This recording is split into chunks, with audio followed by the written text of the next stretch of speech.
Hey guys, welcome to the Plant Spot. So today I want to talk about the jungle cactuses. Um, we have them in our homes, and you probably didn't realize that it was a jungle cacti. So if you like this type of content, stick around.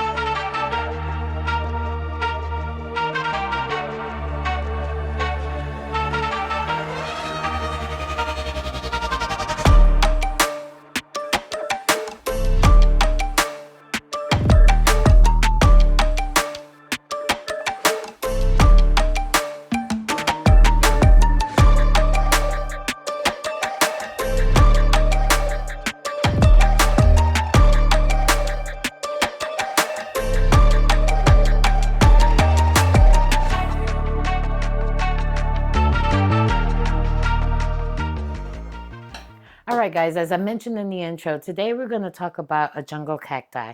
Now, I'm going to butcher this name. I promise you that I will, but I'm going to try my best to say it correctly. This one is, the scientific name is epiph...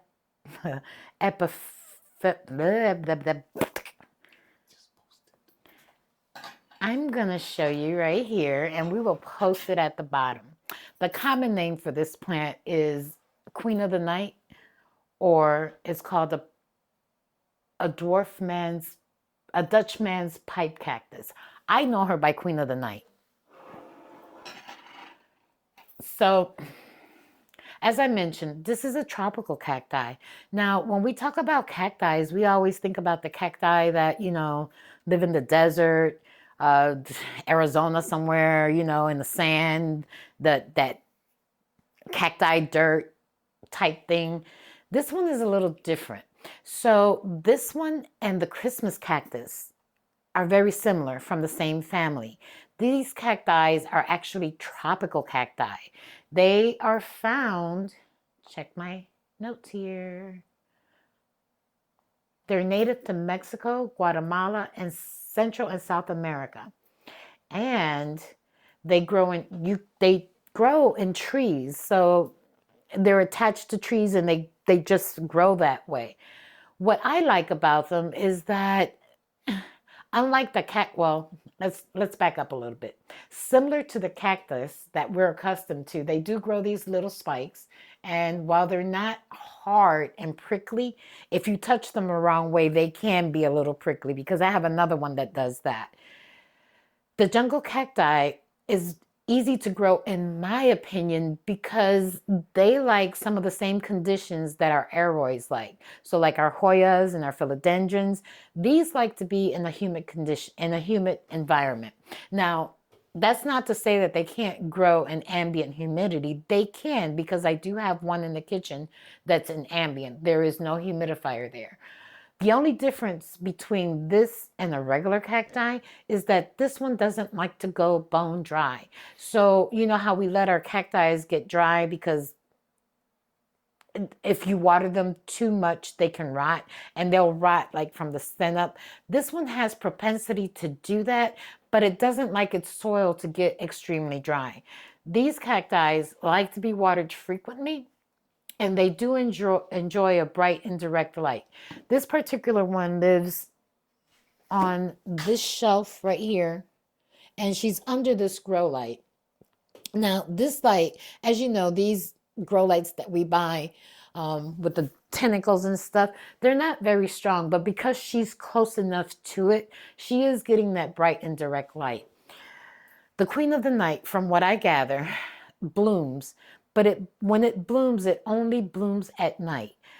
If you look online, you'll see that the flowers are gorgeous. And from what I gather, they're supposed to be fragrant, but if you don't catch it at night, you won't get to see the flower, because by the next day she's closed up and dried up, which is a shame. But I guess that just shows you how beautiful nature is, right? So this particular plant has that tendency to only bloom at night. The reason that I wanted to feature the jungle cacti is because during the holiday season, you see the Christmas cactus a lot, and they're abundant in all different colors, and we're all attracted to them. But because it has the name cacti on the end, just like this one, we're thinking that these plants need to be dry, that we shouldn't water them frequently. And on the contrary, we need to be treating these plants just like we would treat any of our other aeroids or epiphytes or, any of our tropical plants. We shouldn't let them get dry in order for them to prosper. What's cool to me is the way this plant puts out new growth. So I'm going to bring it in a little closer. She can put out new spikes, like you see this one did from the bottom up, or she branches out from the existing ones and puts out these, I don't know, they're not fronds, they're not leaves. Well, they are leaves. I'm not sure what the correct terminology is for that, but I think it's just very cool the way she puts these out.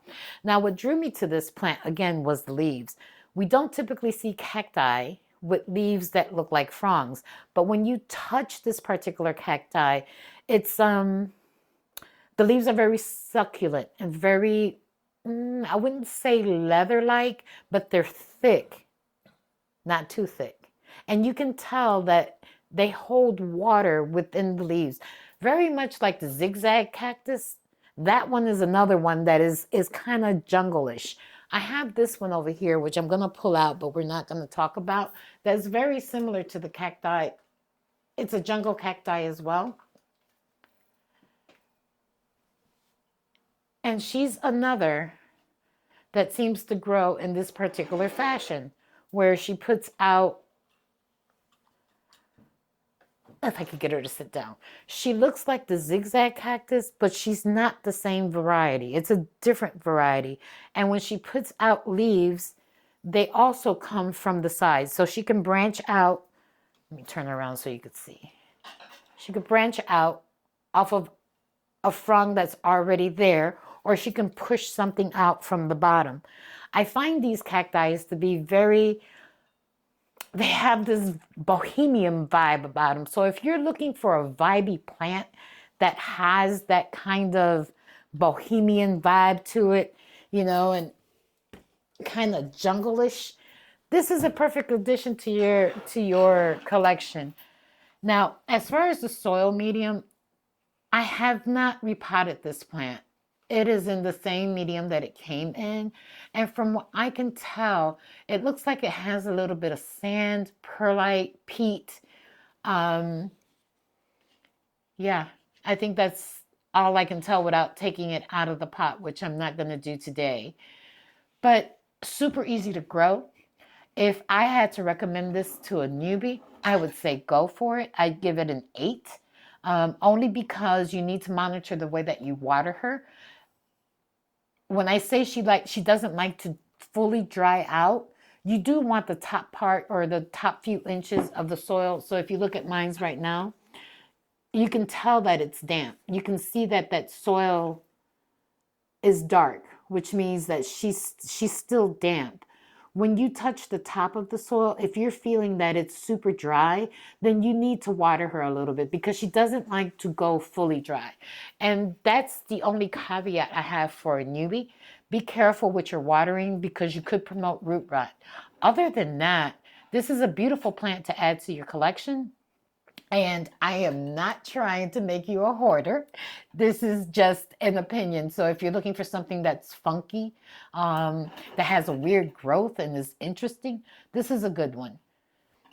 So don't forget to click that button and subscribe, like this video, and leave me a comment. Talk to you guys real soon. Bye.